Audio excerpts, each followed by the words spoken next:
She never lied to him. She never pursued anyone else. She never broke a single promise she had made out loud. By every visible and measurable standard of what loyalty means in a relationship, she was completely faithful, present in the practical sense, committed in the observable sense, reliable in every way that reliability can be tracked from the outside. And yet something had been leaving for a long time before either of them understood what was happening. Not her body, not her behavior, not her stated commitment to the relationship she had chosen and continued to choose in every external and visible way. What had been leaving was something more interior and more foundational than any of those things. It was the specific quality of emotional investment that she had once brought to the relationship freely and without reservation.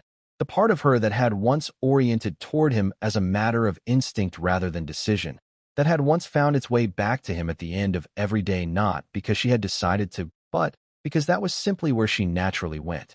That quality of orientation, quiet, automatic, primary, had been shifting direction for longer than either of them had acknowledged. And by the time it became visible enough to examine, it had already traveled considerably further than a single honest conversation could quickly reverse. This is not a story about infidelity. It is not a story about a woman who stopped loving a man or a man who failed to be what a woman needed. It is a story about something more subtle and more consequential. The specific process by which emotional loyalty, the kind that does not announce itself or require maintenance because it simply exists as the orientation of a person toward the person they have chosen, can begin to quietly and gradually relocate while the relationship continues functioning on its surface terms and both people continue believing, with genuine sincerity, that everything is essentially fine. What you are about to examine will change how you understand not just this story, but the invisible architecture of loyalty itself. What produces it, what sustains it, what slowly and silently moves it, and why the movement is almost always invisible until it has already become irreversible. Stay with this. Ethan was 33 when the relationship with Sophia entered its third year. He was, by the account of everyone who knew him well, a man who had arrived at a version of himself that felt genuinely right, professionally established, emotionally settled, clear about what he valued and how he wanted to live. He had built his career in commercial architecture with the specific combination of discipline and genuine creative investment that produces work people notice and results people trust. He was not a man who performed reliability. He was simply reliable, in the unself-conscious way of someone for whom showing up is not an act of will, but an expression of character. When he and Sophia had begun the relationship 26 months earlier, the quality he brought to it was the same quality he brought to everything. Full attention, genuine investment, the kind of steady presence that makes the people around it feel like they are standing on something that will not move without warning. Sophia was 31, a marketing strategist at a firm whose client base had expanded significantly in the 18 months since she had been promoted. She was perceptive in the way that people who work in creative adjacent fields develop, attuned to atmosphere, sensitive to shifts in energy, trained professionally to understand what people respond to before they have fully articulated their own response. She had told her closest friend Mia in the first year that the relationship felt different from anything she had been in before, not because of anything dramatic, but because of something more ordinary and more rare. Because for the first time in her adult relational life, she did not feel like she was managing more than she was receiving. That specific quality of balance, the feeling of a relationship where both people were genuinely investing, had been the thing she had been looking for without knowing precisely how to name it. And in the beginning, with Ethan, she had found it. Before we go deeper, let us know in the comments where you are watching from. We would love to hear from you, and do not forget to hit that subscribe button so you never miss any of our upcoming videos. The early relationship was built on a quality of mutual curiosity that expressed itself in the specific texture of how they spent their time together. The conversations that began as practical and became philosophical, the ease of being together that did not require management or performance. Ethan told his closest friend Ryan that Sophia was the most genuinely interesting person he had encountered in years. Not interesting in the way people perform interestingness, but interesting in the way that emerges when a person has developed a real and unselfconscious relationship with their own thinking. Ryan, who had known Ethan through two previous significant relationships that had both ultimately failed to hold the quality of connection Ethan seemed to be describing now, listened carefully and said very little. The first 2 years were good. They argued constructively and resolved things. They supported each other's professional ambitions without the competitive undercurrent that can corrode relationships between two driven people. They traveled together, a long weekend in Charleston that both of them would remember as one of the most genuinely easy experiences of their adult lives. They built routines that felt chosen rather than defaulted into, and they maintained enough individual space that neither person felt consumed by the other's presence. Jordan, a mutual friend, observed the two of them during this period with the specific satisfaction of someone watching two people he cared about operating at something close to their best. But underneath the genuine goodness of the early relationship were two specific tendencies, one in each of them, that would eventually interact in a way that the goodness of the surface could not indefinitely absorb. Ethan's tendency was toward internal processing, the habit of managing his interior experience privately, of offering Sophia the finished product of his emotional processing rather than the processing itself. What it produced in the relationship, applied consistently across months and then years, was a specific kind of intimacy ceiling, a point beyond which Sophia could not go in knowing him, because the territory beyond that point was where the unresolved and unfinished things lived, and those things were not available for sharing. What he had not fully understood was what it cost, applied consistently inside a relationship, to the person on the other side of it. Sophia's complementary tendency was toward adaptive patience, the instinct to adjust her expectations and behavior in response to the emotional environment she found herself in rather than attempting to reshape that environment through direct expression of what she needed. She was not passive by nature, but the relational conditioning she had absorbed across her adult life had produced in her a specific reflex. When something felt insufficient or misaligned in a relationship, she was more likely to adapt around the insufficiency than to surface it explicitly. She adapted not because she was weak or lacked the words, but because her experience had taught her that surfacing emotional needs in intimate relationships carried a specific quality of risk, the risk of not being understood, the risk of introducing a fragility into something she wanted to keep solid. And so she adapted.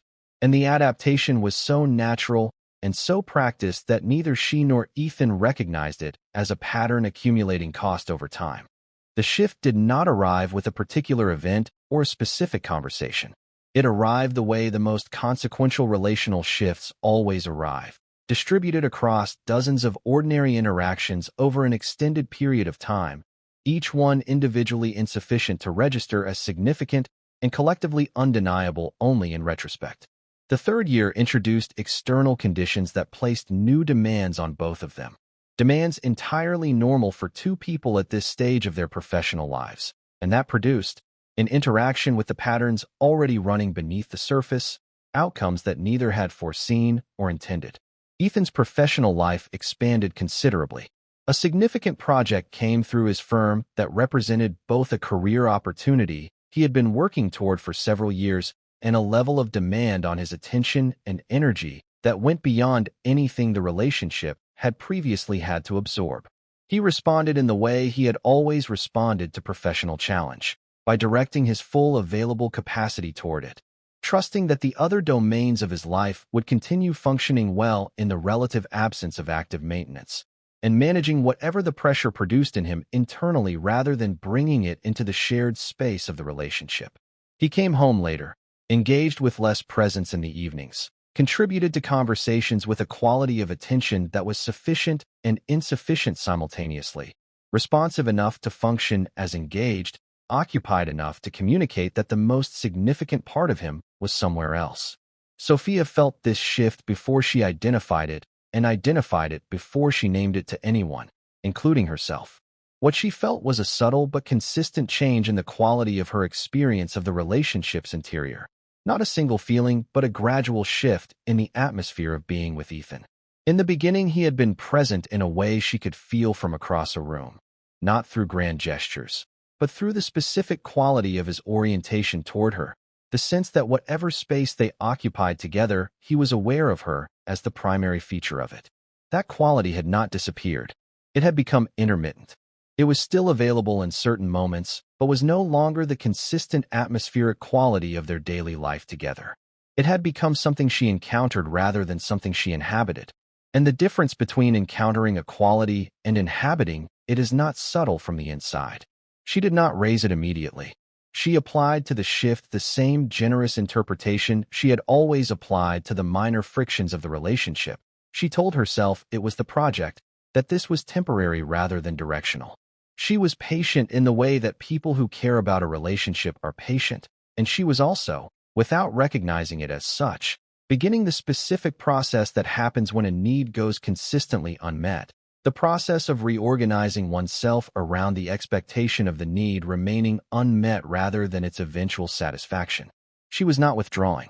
She was adapting. But adaptation and withdrawal, when they operate over a sufficient period of time, produce outcomes that are functionally indistinguishable from each other regardless of the different intentions that produce them. Within their social network, Sophia encountered, with increasing frequency, models of partnership that looked different from what she was currently experiencing. Couples where the man's attention had a quality of genuineness and completeness, where presence arrived whole and without the undertone of management she had been feeling in Ethan's engagement for months. Marcus, a colleague of Sophia's, entered her professional life during this period in a way that was entirely appropriate and that, without any dramatic development, came to occupy a specific significance in her interior experience. Marcus was not a romantic interest. What distinguished their professional relationship was a quality of attention she had stopped regularly receiving at home. The specific quality of someone genuinely interested in what she was thinking rather than in the conclusion her thinking was producing. She was not looking for contrast.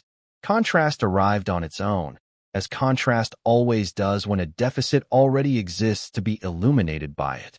Ethan sensed something during this period, a shift he could feel without being able to locate its source.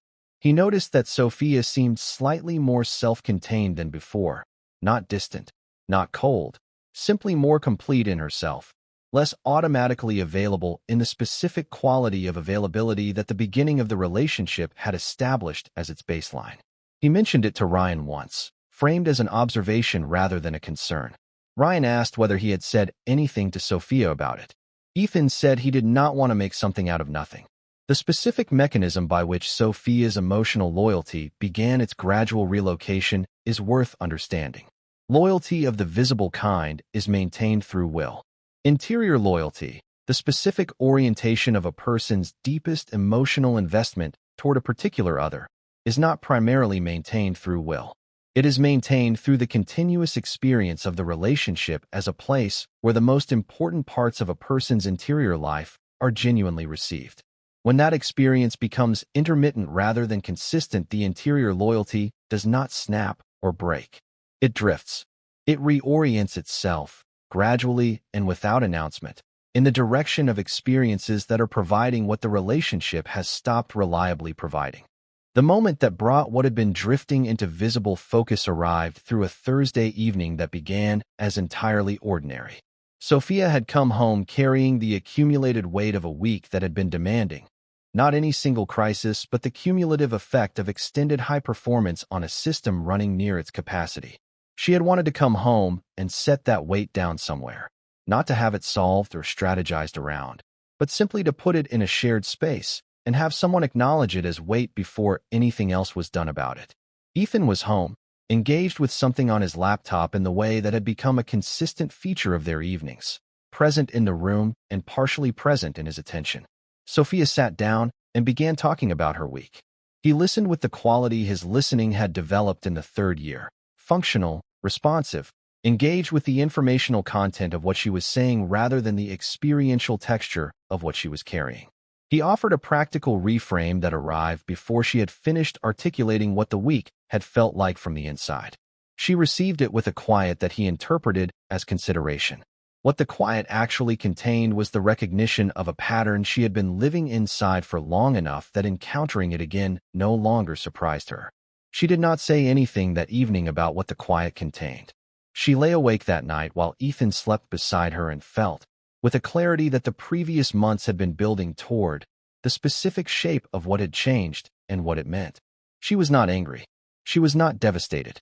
She was simply, for the first time in the relationship's third year, entirely honest with herself about what she was experiencing and what she had been adapting around, and what the continued adaptation was costing her. The conversation arrived several days later on a Sunday morning. She told Ethan that the relationship had become a place where she brought the functional version of herself rather than the complete version. That the interior experience of being with him had shifted from being genuinely received to being adequately accommodated. That she had been adapting around this shift for long enough that the adaptation had started to feel like the relationship rather than a response to something in the relationship that was not working as it should. She said all of this without accusation. She was describing an experience. She was offering it, finally and at some cost, as information the relationship needed to have. Ethan listened with the full presence that had become available primarily in circumstances that demanded it explicitly. He did not immediately offer a solution because something in the weight of what she described made the usual solution offering feel like exactly the kind of response she was describing as the problem. He asked how long she had been feeling this way. She told him. The length of time produced something in his expression that was not defensiveness, but the specific quality of a man encountering the distance between his self-understanding and the reality someone who knows him well has just carefully described. He said he had not known. This was true. He had sensed something without being able to locate it, had filed the sensing under temporary without examining what it might represent about patterns in his own behavior. The conversation did not resolve everything, but something opened in it that had been closed for a long time, and something that had been drifting gradually and without announcement, had for the first time been given a name and the dignity of being taken seriously by both of the people it most directly concerned. What Ethan and Sophia were navigating follows a pattern that appears consistently in long-term relationships between genuinely compatible and well-intentioned people. The pattern begins not with a failure of love, but with a failure of understanding. A failure to understand that the interior quality of loyalty that makes a relationship feel like a primary orientation rather than a chosen arrangement is not self-sustaining. It requires the continuous presence of the specific relational experience that produced it. And the most important element of that experience is not compatibility or shared history or mutual affection. It is the consistent felt experience of being genuinely received, of bringing the full and unmanaged version of one's interior life into the shared space of the relationship and having it met with genuine curiosity and genuine presence rather than with functional accommodation or efficient response. The difference between two kinds of relational presence is worth examining here. The first kind is logistical presence, being in the room, responding when addressed, contributing to the practical management of a shared life. The second kind is interior presence, bringing the unfinished and unresolved parts of oneself into the shared space, receiving the other person's unfinished parts with genuine curiosity, allowing the relationship to be a place where neither person has to present a completed version of themselves in order to be received with warmth and interest. Ethan was excellent at the first kind. What his pattern of internal processing had specifically foreclosed was reliable access to the second, the interior presence that makes a person feel known rather than accommodated. The way this dynamic interacted with Sophia's adaptive patience is equally important. Every time she adapted rather than surfacing what she was experiencing, she was making a rational short-term choice that had a cumulative long-term cost. The cost was not to her behavior, which remained fully committed throughout. The cost was to her interior orientation, to the quality of instinctive movement toward Ethan that the adaptation was, incrementally, and without her fully recognizing the process, gradually redirecting inward toward herself rather than outward toward him. Safety of the interior kind is built slowly and eroded slowly, and the erosion is almost impossible to distinguish from the normal variation of daily relational life until it has already advanced considerably. Contrast does not create the deficit it illuminates. The quality of attention Sophia encountered in her professional relationships did not produce a need that had not previously existed. It revealed a need that had existed for a considerable period and that the relationship had been meeting with decreasing consistency. The deficit was not produced by the contrast. The contrast simply removed the habituation that had been making the deficit tolerable rather than visible. The question of why the interior drift is so consistently invisible is one of the most psychologically interesting questions this story raises. Interior loyalty changes in the same way that light changes in a room where the curtains are being drawn slowly across a long afternoon. The change at any given moment is too small to register consciously. But the cumulative change across the full duration of the process is enormous, and the person who has been in the room throughout is often the last to recognize how dark it has become. What the Sunday morning conversation opened was not a resolution. It was an honest beginning. Ethan spent the days following it in the specific kind of self-examination that arrives when someone you trust describes a pattern in your behavior that you had not previously had occasion to examine clearly. He was not examining whether Sophia was right. He had understood immediately and uncomfortably that she was. He was examining how a pattern he had never experienced as a limitation had produced, in the context of the relationship he cared most about protecting, exactly the kind of limitation that had caused the most damage. The internal processing that had always felt like discipline and emotional self-sufficiency had, in the relationship's context, functioned as a form of selective withholding that Sophia had experienced as the absence of the thing the relationship most needed from him. Sophia spent the same period examining her own contribution with a similar quality of honest discomfort. The adaptive patience she had always experienced as a relational strength had functioned as a mechanism that protected both of them from the honest exchange that might have addressed the distance while it was still short enough to address without the weight it had accumulated. Her silence had not been passive. It had been the rational response of someone operating in a relational environment that had gradually stopped demonstrating, through the texture of its daily interactions, that her full interior experience would be received rather than processed. What Ethan and Sophia experienced is consistent enough with broader relational patterns to be worth naming clearly. The emotional loyalty drift describes a four-stage process through which the interior quality of a person's primary relational orientation gradually and invisibly relocates when the conditions that produced and sustained it stop being consistently present. The first stage is unexamined sufficiency. The relationship functions well on its surface, and both people operate with confidence that current conditions are sustainable without deliberate maintenance. The second stage is gradual receipt reduction. One or both partners begins experiencing a reduction in the quality of being genuinely received. The reduction is incremental enough that it does not register as a distinct change.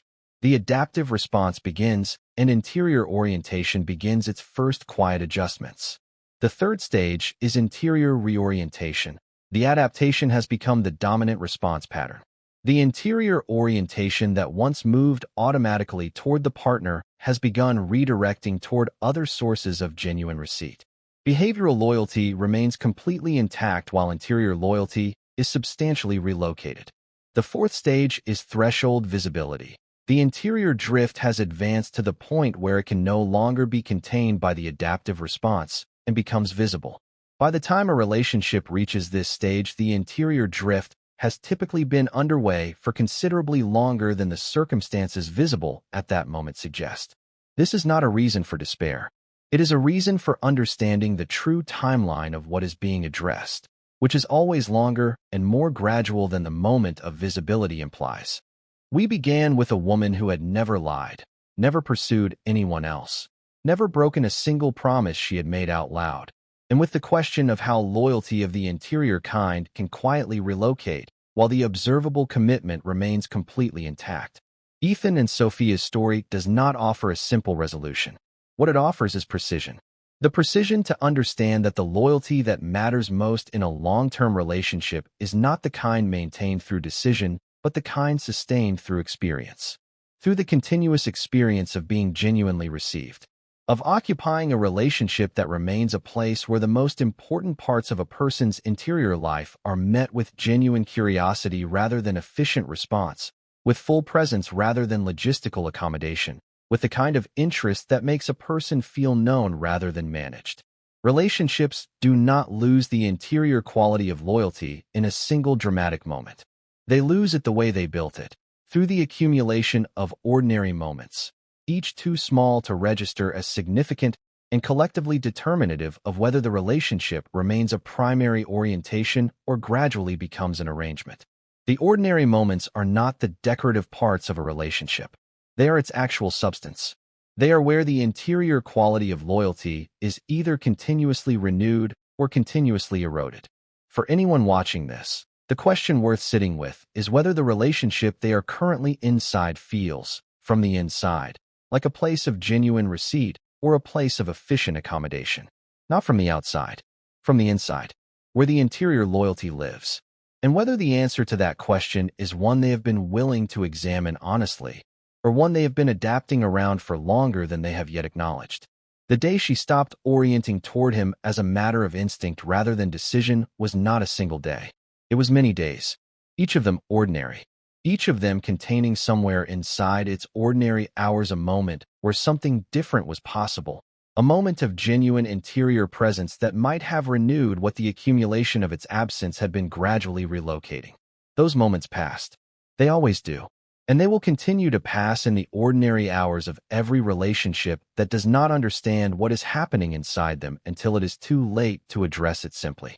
The question is not what Ethan and Sophia should have done with the moments that have already passed. The question is what you will do with the next ordinary moment that contains the possibility of genuine receipt, whether you will choose it, and whether you will keep choosing it long enough for it to become the thing that keeps the orientation alive and intact. At which point in Ethan and Sophia's story did something feel familiar to you? Was it the unexamined sufficiency, the confidence that a relationship functioning well on its surface will continue to function well without deliberate maintenance? Was it the adaptive patience, the tendency to absorb the cost of an unmet need rather than surface it and risk the specific vulnerability that surfacing it requires? Was it the interior reorientation, the gradual and largely invisible process by which a person's deepest emotional investment begins redirecting toward experiences that are providing what the relationship has stopped reliably providing? Or was it the threshold visibility, the moment when what has been adapting around finally exceeds the capacity of the adaptation and arrives in the shared space with the weight of everything it has been carrying privately? Leave your answer in the comments below.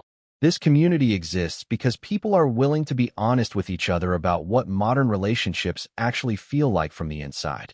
Your observation might be exactly what someone else needed to encounter today.